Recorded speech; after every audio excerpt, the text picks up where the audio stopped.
할렐루야, 할렐루야. 트르키에서 나중에 이제 우리 교회 예배 영상을 볼 텐데, 우리가 함께 예배하고 있습니다 라는 의미로 우리 두 손을 높이 들고 흔들면서 할렐루야로 인사하도록 하겠습니다. 할렐루야. 우리가 함께 예배하고 있습니다.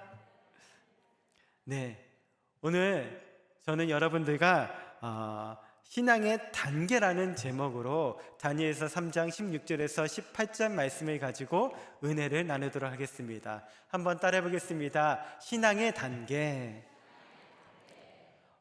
오늘 본문 말씀의 배경은 이렇습니다. 솔로몬 왕 이후에 이스라엘이 남유다와 북이스라엘로 나눠지게 됩니다. 당시 상황은 이미 북쪽 이스라엘은 아수르에 의해서 망해버렸고, 남쪽 유다만이 겨우 국가로서의 명맥을 이어가고 있었습니다. 그런데 주전 606년경에 바벨론 왕 느부갓네살이 쳐들어와서 예루살렘을 포위했습니다. 이때 그들은 하나님의 성전에서 사용하던 그릇들을 탈취해 자신들의 술잔으로 사용했습니다. 그리고 유능한 전문의들을 몇 차례 바벨론의 포로로 끌려갔는데, 이때 끌려갔던 젊은이들 중에 누가 있었냐면은 다니엘과 친구들이 있었습니다. 이런 일을 진두지휘한 바벨론 왕 느부갓네살은 그야말로 대단한 왕이었어요. 아수르와 이집트를 위시하여서 유다와 팔레스타인까지 정복하여 가지고 대제국을 건설한 느부갓네살은 진정한 중동의 패자였습니다. 이쯤 되자 느부갓네살은 자기 자신을 신이라고 생각했습니다. 급기야 느부갓네살은 두라 평지에 엄청난 크기의 신상을 세웠습니다. 그 높이가 무려 30m나 되었습니다. 겉으로 볼 때는 바벨론의 신 벨의 신상인 것처럼 위장했지만 사실은 자기 자신을 기리는 동상이었습니다. 이 거대한 동상을 머리끝부터 발끝까지 금으로 만든 이유가 있습니다. 하나님께서는 다니엘서 2장에 나오는 꿈 사건을 통해서 이 대제국 바벨론이 금, 은, 동, 쇠, 진흙처럼 점점 쇠하여지다가 결국에는 먼지처럼 사라질 것을 보여주셨습니다. 여러분, 이것은 하나님의 뜻이었습니다. 이 하나님의 뜻을 느부갓네살은 인정할 수가 없었던 것입니다.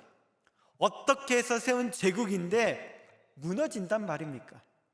그래서 느부갓네살은 보란 듯이 금으로 뒤덮인 거대한 신상을 세웠습니다. 여러분, 금은 영원하다는 뜻을 가지고 있습니다. 그러므로 이 신상은 하나님의 주권에 대한 도전이요 거역이었습니다. 나아가서 하나님보다 더 높아지려고 하는 교만의 표현이었습니다.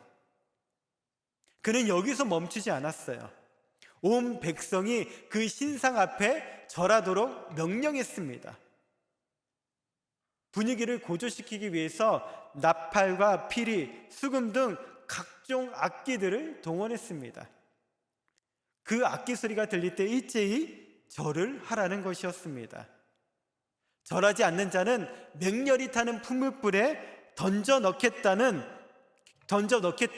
신상 곁에 풀무불까지 피워놓았습니다. 우리 다니엘서 3장 5절과 6절 말씀 한번 읽어보도록 하겠습니다. 너희는 나팔과 피리와 수금과 사냥금과 양금과 생황과 및 모든 악기 소리를 들을 때에 엎드려 느부갓네살 왕이 세운 금 신상에게 절하라. 누구든지 엎드려 절하지 아니하는 자는 즉시 맹렬히 타는 풀무불에 던져 넣으리라 하였더라.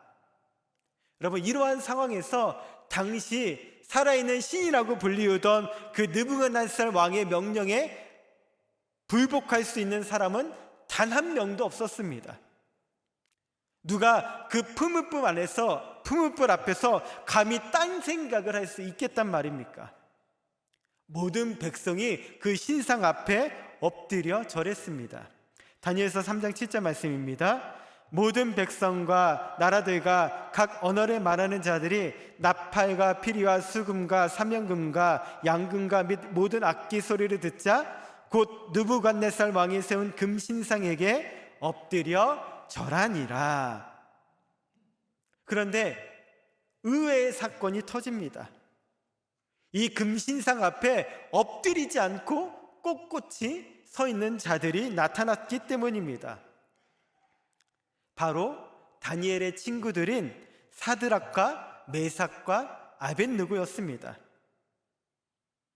느부갓네살은 이들의 반응에 당황하며 놀랐을 것입니다. 왜냐하면 그들은 자신이 직접 지방 장관으로 발탁한 자들이었기 때문입니다. 그 누구보다 왕으로부터 은혜를 입은 자들이었습니다. 더군다나 속국에서 포로로 잡혀온 천한 신분입니다.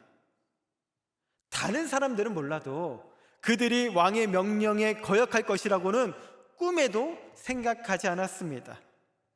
그런데 지금 그들이 왕의 명령을 거스르며 금신상 앞에 꼿꼿이 서 있습니다. 왕의 권위가 추락되는 순간입니다. 느부갓네살은 무척이나 불쾌했지만 그들을 사랑하였기에 감정을 억누르며 한 번 더 기회를 주기로 했습니다. 그러면서 더 강한 압박 카드를 내밀었습니다. 그것은 이글거리는 풀무불을 평소보다 7배나 더 뜨겁게 하여서 두려움을 가증시키는 것이었습니다. 그 불이 얼마나 뜨거웠던지 가까이 다가간 사람조차 타버릴 정도였습니다. 하지만 그 무시무시한 현장에서 무슨 말이 터져 나왔습니까? 오늘 본문 말씀 다니엘서 3장 16절에서 18절 말씀을 다시 한번 읽어보도록 하겠습니다. 사드락과 메삭과 아벳느고가 왕에게 대답하여 이르되 느부갓네살이여 우리가 이 일에 대하여 왕에게 대답할 필요가 없나이다. 왕이여 우리가 섬기는 하나님이 계시다면 우리를 맹렬히 타는 풀무불 가운데에서 능히 건져내겠고 왕의 손에서도 건져내시리이다. 그렇게 하지 아니하실지라도 왕이여 우리가 왕의 신들을 섬기지도 아니하고 왕이 세우신 금신상에게 절하지도 아니할 줄을 아옵소서. 여러분, 이 세 구절은 신앙의 단계를 우리들에게 보여주고 있습니다. 여러분, 신앙은 16절에서 시작합니다. 우리 다니엘서 3장 16절 말씀 읽겠습니다. 사드락과 메삭과 아벳느고가 왕에게 대답하여 이르되 느부갓네살이여 우리가 이 일에 대하여 왕에게 대답할 필요가 없나이다. 여러분, 16절은 타협하지 않겠다는 신앙의 표현을 나타내고 있습니다. 바벨론의 포로로 끌려온 다니엘과 친구들은 세 가지 선택을 하게 됩니다. 첫 번째는 왕인가 주인가입니다. 다니엘서 1장을 보면은 왕과 주가 번갈아 가면서 등장합니다. 한번 살펴보겠습니다. 1절에 바벨론 왕 느부갓네살이, 2절에 주께서, 3절에 왕이, 5절에 또 왕이, 9절에 하나님이, 10절에 내 주 왕을, 17절에 하나님이, 18절에 왕이, 19절에 왕이, 20절이 왕이. 여러분, 왕이라 지칭되어지는 느부갓네살은 육신의 눈으로 보입니다. 어마어마한 힘과 권력을 자랑하고 있습니다. 그가 온 세계를 지배하고 있는 듯 보입니다. 반면에 이 주라고 지칭되어지는 쪽은 눈에 보이지 않습니다. 가만히 보니까 자기의 백성도 지키지 못하는 연약한 신임이 틀림없어 보입니다. 그런데 다니엘과 친구들은 어느 쪽을 따릅니까? 어느 쪽을 섬기기로 결심합니까? 다니엘서 1장 2절 말씀입니다. 주께서 유다왕 여호야김과 하나님의 전 그릇 얼마를 그의 손에 넘기심에 그가 그것을 가지고 신할 땅 자기 신들의 신전에 가져다가 그 신들의 보물 창고에 두었더라. 다니엘은 세상사 모든 것을 주관하시는 분이 누구라고 믿고 있습니까? 다니엘서 1장 2절 말씀 보면은 주께서 그의 손에 맡기심에 라는 구절에서 알 수 있듯이 다니엘은 모든 것이 하나님의 장중에 있음을 확신하고 있습니다. 눈앞에 지금 나라를 빼앗기고 성전 기물을 탈취당한 것은 분명히 이스라엘 백성들에게 있어서는 수치스럽고 슬픈 일입니다. 하지만 이 일이 일어난 것은 느부갓네살 왕이 대단해서가 아니라는 거예요. 주께서 허락하셨기 때문에 일어난 일인 줄 믿습니다. 그러니까 세상의 신인이라고 지칭되어지는 이 느부갓네살 왕도 결국에는 하나님의 손 안에 있는 연약한 존재에 불과했던 것입니다. 이것이 바로 다니엘이 가졌던 믿음입니다. 다니엘과 친구들의 두 번째 선택은 무엇이냐면요, 벨드사살인가 다니엘인가입니다. 여러분, 이름은 굉장히 중요합니다. 이름은 그 사람의 정체성을 나타내기 때문입니다. 늘 그렇게 불리우다 보면은 나도 모르게 그런 인생을 살아가기 때문입니다. 그래서 다니엘과 그 친구들을 포로로 끌고 간 바벨론은 제일 먼저 그들의 이름을 억지로 바꿔버립니다. 마치 일제 감정기 때 일본이 우리나라의 국민성을 말상시키기 위해서 창씨 계명을 단행했던 것과 비슷합니다. 다니엘과 친구들의 본명은 무엇입니까? 다니엘서 1장 6절과 7절 말씀입니다. 그들 가운데는 유다 자손 곧 다니엘과 하나냐와 미사엘과 아사랴가 있었더니 환관장이 그들의 이름을 고쳐 다니엘은 벨드사살이라 하고 하나냐는 사드락이라 하고 미사엘은 메삭이라 하고 아사랴는 아벳느고라 하였더라. 다니엘은 무슨 뜻이냐면은 하나님은 나의 심판자이시다. 하나냐는 하나님과 같은 자 누구냐? 미사엘은 하나님은 은혜로우시다. 아사랴는 하나님은 나의 도움이시다 라는 뜻입니다. 그 이름을 벨드사살, 사드락, 메삭, 아벳느고로 바꿔버렸습니다. 이 벨드사살에서 벨은 이방신의 이름입니다. 그러니까 벨드사살은 벨의 아들, 즉 이방신의 아들이라는 뜻입니다.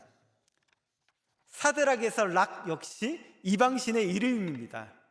사드락은 이방신에게서 배우라라는 뜻입니다. 메삭의 삭 역시 이방신인데 정욕과 욕망의 신 이름입니다. 그러니까 메삭은 정욕과 욕망의 신이 최고다라는 뜻입니다. 아벳느고에서 느고는 저들이 심기는 또 다른 우상인 달의 신의 이름입니다. 그러니까 아벳느고는 너는 느고신의 종이다라는 뜻입니다. 다니엘과 친구들의 본래 이름은 전부 하나님과 관련이 있었습니다. 하나님을 드러내며 하나님을 높이는 이름들이었습니다. 그런데 바벨론이 저들에게 붙여진 이름들은 한결같이 이방신과 관련이 있는 이름이었습니다. 저들의 삶의 중심에 하나님을 떼어내고 그 자리에 우상신을 갖다 붙였습니다. 하나님 대신 우상신을 섬기라는 뜻입니다. 다니엘과 친구들은 지금 선택을 해야 됩니다. 우상신이 아들이 되어서 그들을 섬기고 높일 것인지, 아니면 하나님을 높이고 섬길 것인지. 이러한 선택의 기록 가운데 다니엘과 친구들은 어느 쪽을 선택했습니까? 그 상황에서 어떻게 대처했습니까? 다니엘서를 보면 여러분, 정복자들에 의해서 자신들의 이름이 바뀌기는 했지만, 또 그렇게 불리우기는 했지만, 그들은 그 사실을 인정하거나 받아들이지 않았다라는 것을 알 수가 있습니다. 계명된 뒤에도 그들은 서로를 어떻게 불렀냐면은 다니엘서 2장 17절 말씀입니다. 이에 다니엘이 자기 집으로 돌아가서 그 친구 하나냐와 미사엘과 아사랴에게 그 일을 알리고 여러분, 특히 다니엘을 주목해 보시기 바라겠습니다. 다니엘서 7장 15절에 나 다니엘이 중심에 근심하여 내 머릿속의 환상이 나를 번민하게 한지라. 다니엘서 8장 1절과 15절 말씀입니다. 나 다니엘에게 처음에 나타난 환상 후 벨사살 왕 제3년에 다시 한 환상이 나타나니라. 나 다니엘이 이 환상을 보고 그 뜻을 알고자 할 때에 사람 모양 같은 것이 내 앞에 섰고. 여러분, 다니엘은 자신의 이름을 어떻게 부르고 있습니까? 자기 자신을 어떤 사람으로 인식하고 있습니까? 원수들이 그의 정체성을 말살시키려 하고 신앙의 대상을 바꾸라고 강요할 때에도 다니엘이 끝까지 지켰던 것은 무엇입니까? 다니엘은 결국은 하나님이 심판하신다, 하나님과 같은 자 누구냐, 하나님은 은혜로우시다, 하나님은 나의 도움이시다라는 생각을 결코 포기하지 않았습니다.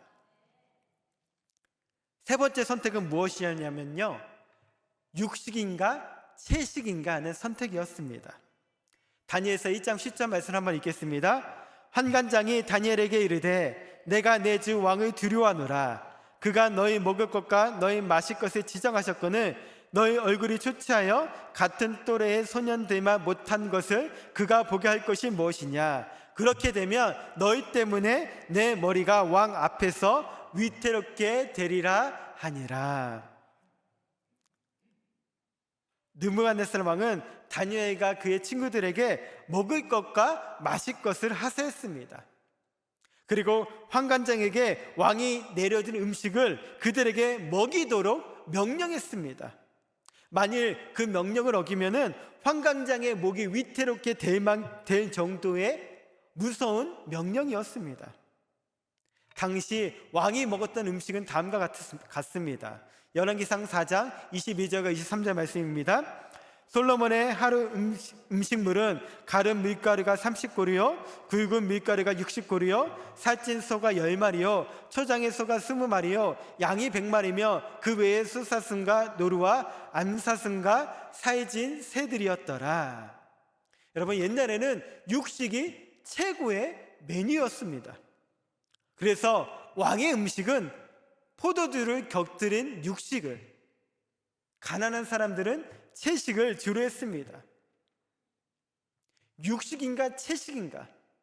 여러분, 이것을 시험이라고 할 수 있겠습니까? 오늘날로 따지면은 기회에 따라서 선택할 수도 있는 문제입니다. 그런데 다니엘과 친구들은 왕이 내린 산의 진미를 거절했습니다. 이 부분을 놓고서 주목할 만한 해석이 있습니다. 첫째로, 왕이 내린 음식과 포도주는 먼저 우상에게 드려진 음식이었다라는 거예요. 그 음식을 먹으면은 먹는 사람도 어떻게 돼요? 더러워집니다. 둘째로, 왕이 내린 음식을 먹겠다는 것은 건강과 힘을 회복하여서 왕에게 충성하겠다고 하는 의지적인 표현이 됩니다. 그러니까 더럽힘과 충성이 다니엘과 친구들이 이 음식을 거절한 이유입니다. 이에 다니엘은 뜻을 정했습니다. 우리 다니엘서 1장 8절 말씀 읽겠습니다. 다니엘은 뜻을 정하여 왕의 음식과 그가 마시는 포도주로 자기를 더럽히지 아니하리라 하고 자기를 더럽히지 아니하도록 환관장에게 구하니. 여러분, 하나님에 대한 신앙은 타협의 대상이 아닌 줄 믿습니다. 고린도 교회의 문제는 무엇이었냐면요, 의와 불법, 빛과 어둠, 그리스도와 벨리알, 하나님의 성전과 우상 사이에서 타협하는 것이었습니다. 고린도후서 6장 14절에서 16절 말씀입니다. 너희는 믿지 않는 자와 멍에를 함께 매지 말라. 의와 불법이 어찌 함께하며 빛과 어둠이 어찌 사귀며 그리스도와 벨리알이 어찌 조화되며 믿는 자와 믿지 않는 자가 어찌 상관하며 하나님의 성전과 우상이 어찌 일치가 되리요. 주님께서는 말세를 살아가는 우리들에게 이렇게 경고하십니다. 마태복음 6장 24절 말씀입니다. 한 사람이 두 주인을 섬기지 못할 것이니 혹 이를 미워하고 저를 사랑하거나 혹 이를 중히 여기고 저를 경히 여김이라. 너희가 하나님과 재물을 겸하여 섬기지 못하리라. 여호수아는 죽기 전에 이렇게 우리에게 권면하고 있습니다. 여호수아서 24장 15절 말씀입니다. 만일 야훼를 섬기는 것이 너희에게 좋지 않게 보이거든 너희 조상들이 간 적족에서 섬기던 신들이든지 또는 너희가 거주하는 땅에 있는 아무리 족속의 신들이든지 너희가 섬길 자를 오늘 택하라. 오직 나와 내 집은 야훼를 섬기겠노라 하니. 아멘. 여기서 한 단계 더 올라가면은 우리는 다니엘서 3장 17절 앞에 서게 되는 것입니다. 우리 다니엘서 3장 17절 말씀 읽겠습니다. 왕이여, 우리가 섬기는 하나님이 계시다면 우리를 맹렬히 타는 풀무불 가운데에서 능히 건져내시겠고 왕의 손에서도 건져내시리이다. 여러분, 이 17절은 내가 선택한 하나님에 대한 고백입니다. 다니엘과 세 친구는 지금 자신들이 붙잡은 하나님에 대해서 고백하고 있는 것입니다. 근데 17절을 보면은 번역이 살짝 아쉽습니다. 우리가 섬기는 하나님이 계시다면, 이 부분인데 영어의 if, 만약으로 시작되는 문장처럼 보이기 때문입니다. 하나님이 계시는지 안 계시는지 흔들리는 듯한 표현처럼 느껴지기 때문입니다. 근데 실제 원문을 보면 그렇지 않습니다. 알레라고 하는 단어가 문장의 제일 앞에 등장합니다. 이 말은 아람어 동사인데 하나님은 계시다, 그 하나님은 능히 할 수 있다 라고 하는 강한 긍정의 뜻을 가지고 있습니다.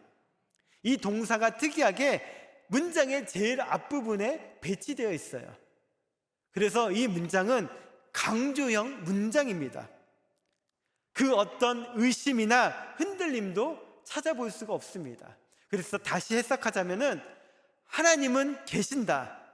그러므로 만약 그렇게 된다면 왕이시여, 우리가 섬기는 하나님께서 맹렬히 타는 풀무불 가운데서 분명히 우리를 건져내시고 왕의 손에서도 구해줄 것입니다 라고 하는 것이 좀 더 정확한 표현입니다. 우리는 이 17절에서 사드락과 메삭과 아벳느고의 믿음을 봅니다. 우리가 하나님을 믿고 신뢰하는 이상 하나님은 분명히 우리를 도우실 것이다. 우리가 정당한 일을 한다면 하나님은 분명히 우리와 함께 하신다. 그 어떤 상황에서도 하나님은 우리의 도움이 되실 것이다. 이것이 바로 신앙의 두 번째 단계임을 믿습니다. 여러분들은 어떠합니까? 나는 지금 신앙의 어느 단계쯤 올라와 있습니까? 타협을 요구하는 자리에서 내가 선택한 젖는 자에 대한 흔들림 없는 믿음을 가지고 계십니까? 지금 내 상황이 어떠할지라도, 설령 그곳이 풀무불과 같은 곳이라 할지라도 그곳에서 능히 나를 건져내 주실 분이 내가 믿는 그 하나님이심을 믿고 계십니까? 질병과 가난과 태산, 낭떠러지에서라도 하나님께서 함께 하시며 도우실 것을 믿고 계십니까? 진정 이사야서 43장 2절에 하나님을 믿으십니까? 제가 읽어드리겠습니다. 내가 물 가운데로 지날 때에 내가 너와 함께 할 것이라.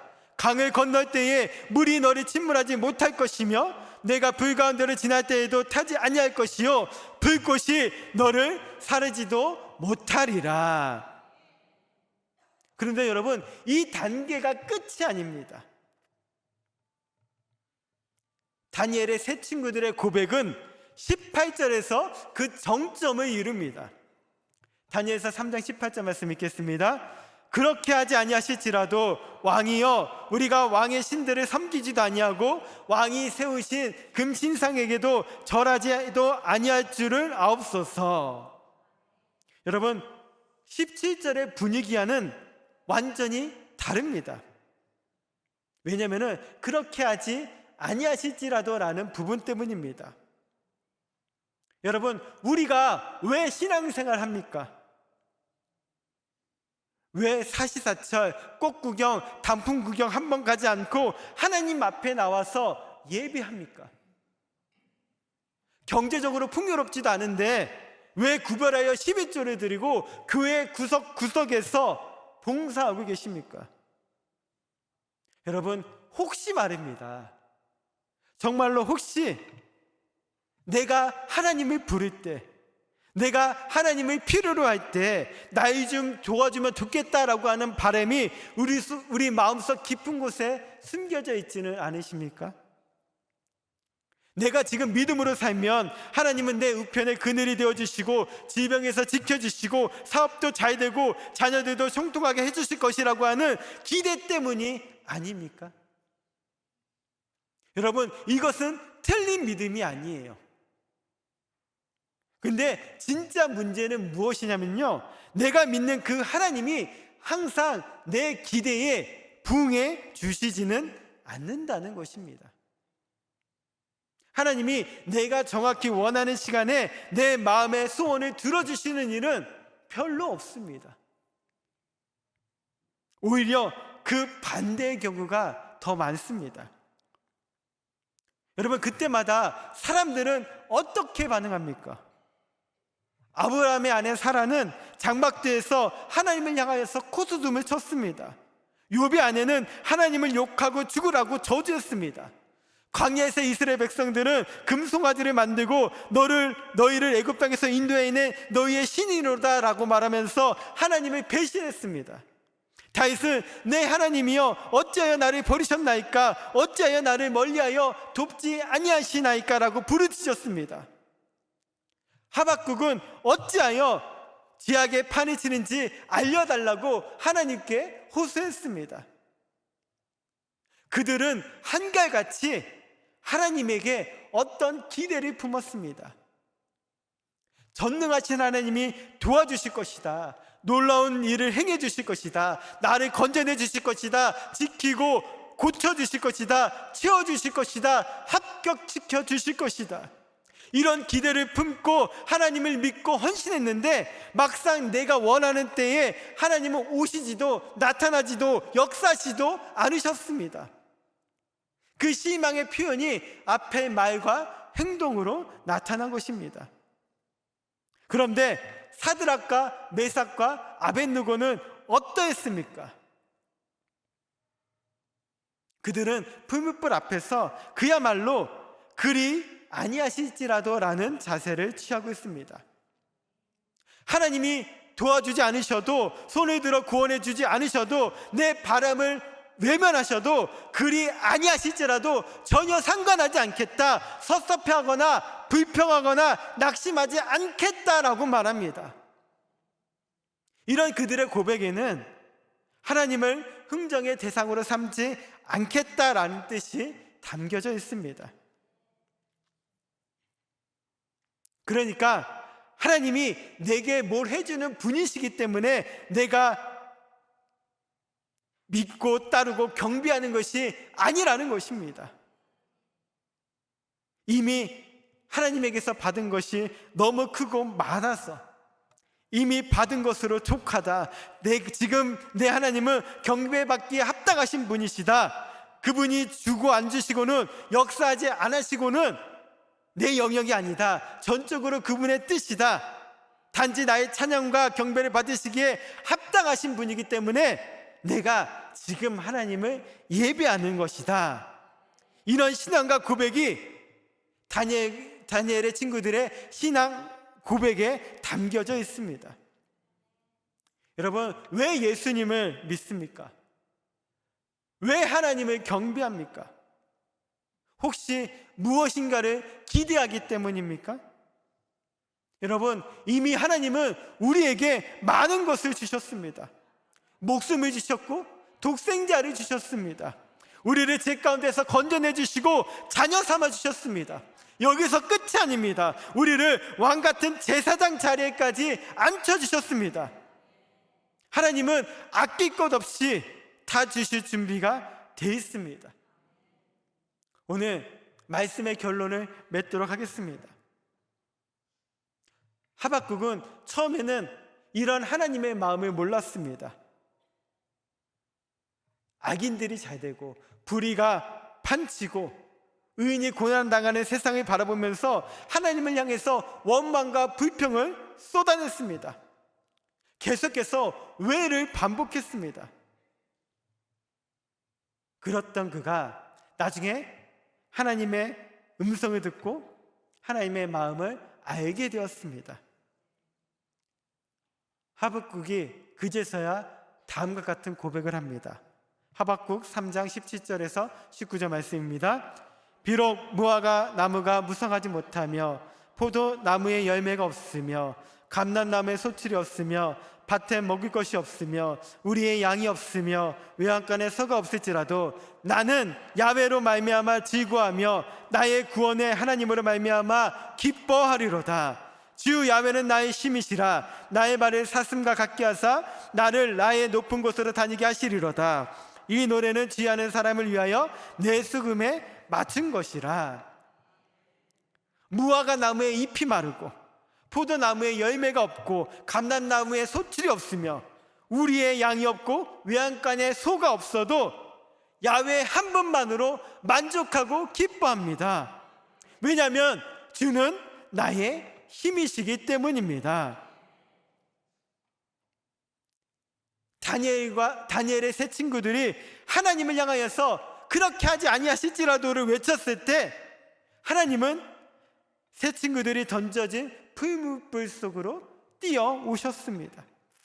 그리고 그들과 함께 하시고 그들을 지키시고 보호하시고 그들의 머리카락 하늘 다치기는커녕 불냄새조차 나지 않도록 은혜를 베풀어 주셨습니다. 오늘 이 시간 우리들의 입에서도 그리 아니하실지라도 이러한 고백이 터져나가기를 소망합니다. 하나님이시기 때문에 하나님을 바라보시기 바라겠습니다. 하나님을 의지하시기 바라겠습니다. 그런 자에게 하나님께서 은혜를 베풀어 주실 줄 믿습니다.